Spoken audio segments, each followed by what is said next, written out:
Dans cette vidéo, je vais répondre à la question concernant mes implants. Donc là, je suis dans mon salon, enfin, salon cuisine. Je suis assise sur le canapé. Je pense que je mettrai un-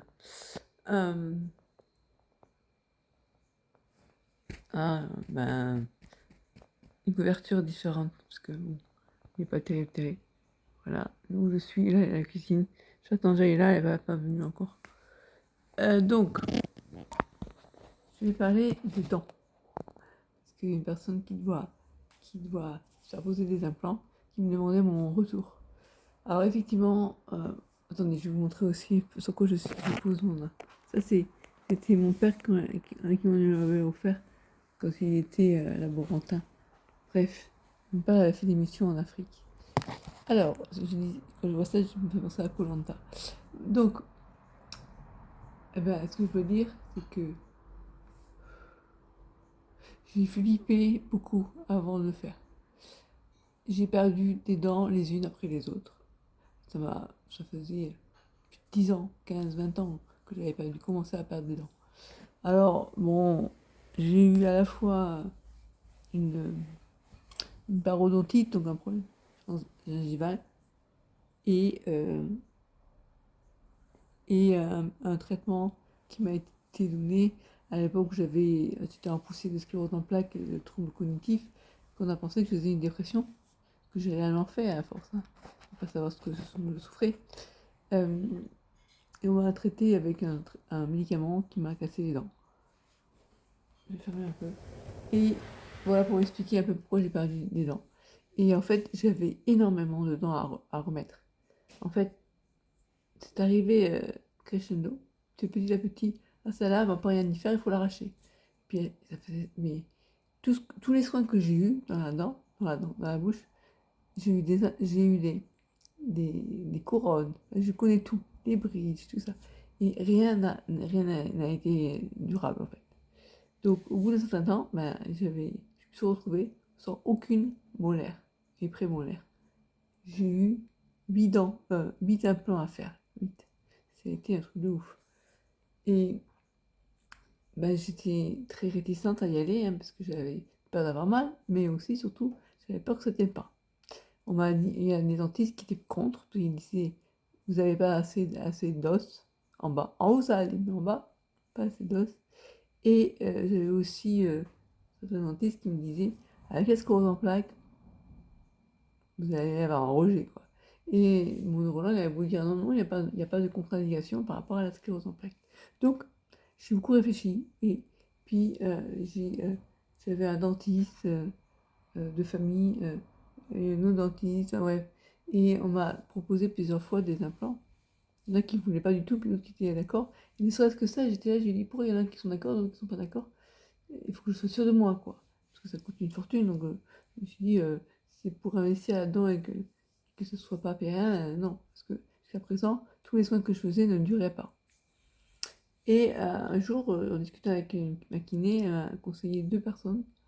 Et je suis allée voir un qui, lui, il était cher, soi-disant. Enfin, de toute façon, les implants, c'est cher. Alors, que ce soit 2000 € ou 2300 €, c'était pas ça qui me posait problème.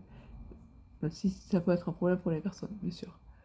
C'est ça a été depuis longtemps, ça fait depuis 20 ans que j'y pensais. Donc, je savais qu'un jour, il faudrait que je fasse ça. J'ai un peu soif. Bon, bah, tant pis, je vais parler comme ça. Euh, donc, euh, ce dentiste, qu'est-ce qu'il avait de plus par rapport aux autres? Il est arrivé à me rassurer parce que il utilisait des techniques à la pointe de l'information, à la pointe de la, ouais, du progrès, quoi. Il utilise le laser. Alors ça, le laser, et honnêtement, j'ai eu mal un jour, le premier jour. Après, je dis pas que je n'aurais pas eu mal, mais j'avais le paracétamol qui était efficace. Alors que je vois ce qui se passe autour de moi. Il y en a qui disent que c'est quand même une semaine, quoi. Plusieurs jours, au moins 3-4 jours qu'on a mal. Et là, moi, j'ai eu mal vraiment que le premier jour. Je crois que je suis pas bien mise, parce que je fais trop autrement, parce que j'aurais dû me baisser la tête. J'aurais voulu m'installer comme ça, mais ça va être difficile. Vous voyez, si je pose mon dos, bon, on va faire comme ça. Donc, euh, euh, Voilà, ça, c'est grâce au laser. Et le laser, en fait, grâce au laser, il est arrivé à perforer. Enfin, c'est horrible, hein, quand on. Il y a des patients qui veulent savoir, c'était mon cas, et d'autres qui ne veulent pas savoir. Comment on fait? Ben, en fait, on vous perfore. Comme une fondation d'un. Ouais, comme des fondations. On vous fait un trou dans la mâchoire et on vous pose un implant. Et ça fait une drôle d'impression. Et bien sûr, on se saigne beaucoup, ça, c'est sûr. Mais j'étais en confiance parce que ça a cheminé dans la tête longtemps. J'étais sûre de moi quand j'y suis allée. Mais bon, comme je vous dis, j'avais 7 ou 8 implants à faire. C'était énorme, quoi. Et on m'a fait en même temps, ce qui était posé problème pour moi, c'était l'antibiotique. Parce que je ne supporte plus par voie orale. Ils m'ont fait par perfusion. Et le jour même, ce qu'il a fait en plus, il m'a prélevé du plasma sanguin pour faire une greffe d'os. Parce que là, oui, il disait, il n'y aura pas assez d'os, mais moi j'ai un moyen. Avec le plasma sanguin, il m'a reconstitué naturellement l'os. Donc ça a mis 4 mois avant qu'on puisse poser les implants. Donc on a posé l'implant en titane et après les dents. Voilà. Les dents, ça s'est fait au bout de 4 mois. Et donc j'ai eu beaucoup de mal à faire retirer les dernières couronnes que j'avais là. Enfin les racines, quoi. En fait, au départ, je me suis dit, je vais faire des couronnes ici qui vont être temporaires, donc je vais faire des implants là. Une fois que j'aurai les implants, je pourrai manger à gauche, je mettrai à droite.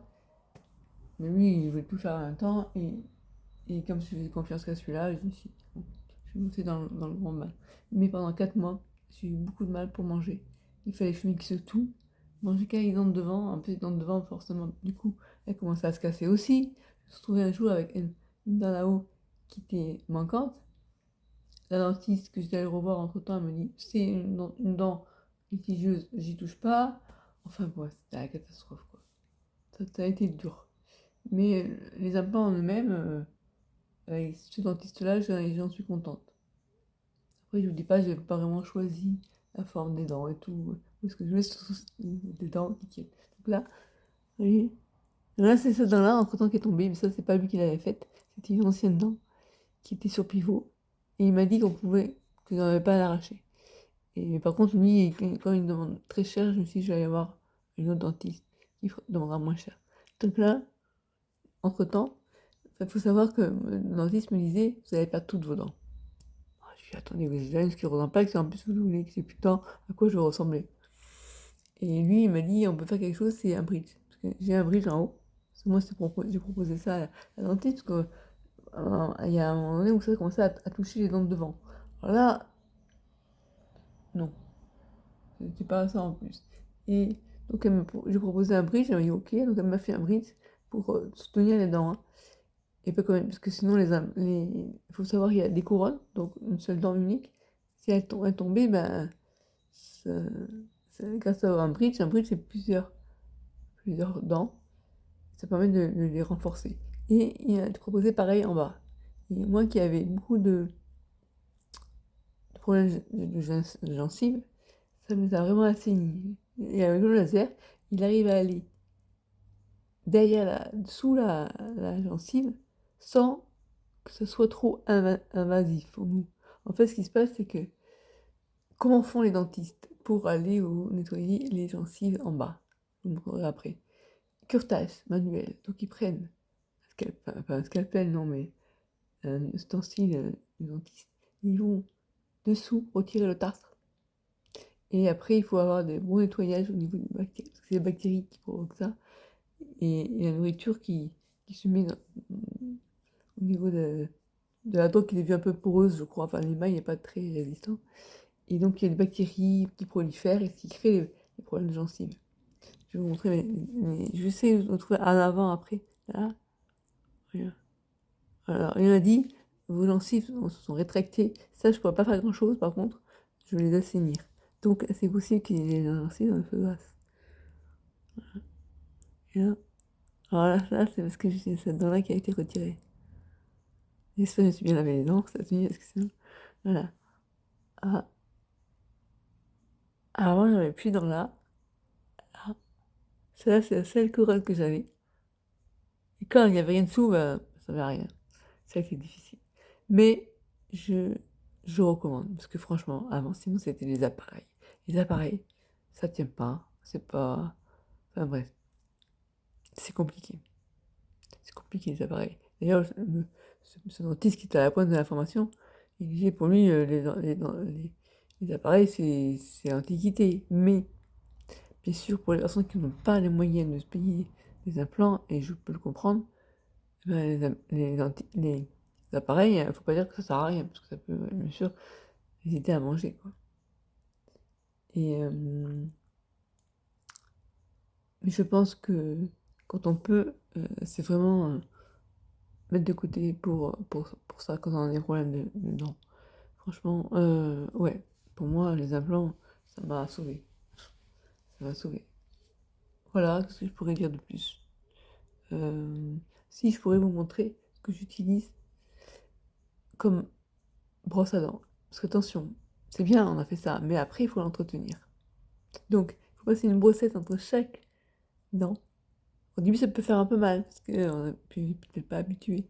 Et c'est important, parce que c'est là où on peut se loger la nourriture et après créer le tartre. Donc, il faut s'y astreindre, ce qui n'est pas évident.